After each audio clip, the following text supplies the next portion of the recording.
بك رمضان نرقى بك رمضان عدت لنا رمضان وبقربه عم الأمان ونفوسنا فيه تصان وبصومه نرقى.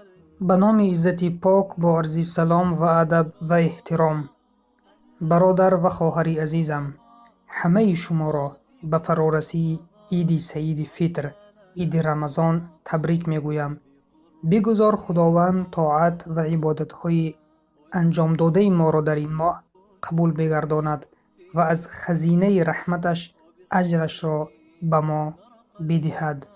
و اینچنین از الله مهربان توفیق می خواهیم، توفیق طلب می کنیم که تا رمضان دیگر با طاعت و عبادت وقتهای خود را گذرانیدن بر ما نصیب بگرداند، که بعد از رمضان هم رفتن به مسجد، نماز با جماعت خواندن، نماز لیل خواندن، روزهای دوشنبه پنجشنبه روزه گرفتن، در هر ماه قمری 3 روز اول، 3 روز بین و 3 روز آخر را روزه داشتن بر ما نصیب بگرداند.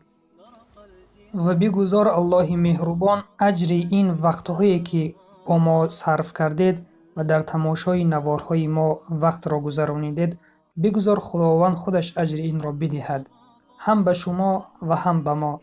اجر را تنها از الله می طلبیم.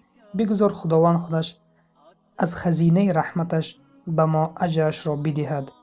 و اینچنین منتدار هستیم از آن شخصانی که نوارهای ما را تماشا کرده و به دیگران رسانیدند. بگذار خداوند اجرش را به همه شما بدهد.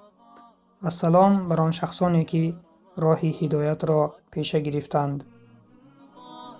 أهلا بك رمضان نرقى بك رمضان عدت لنا رمضان وبقربه عم الأمان ونفوسنا فيه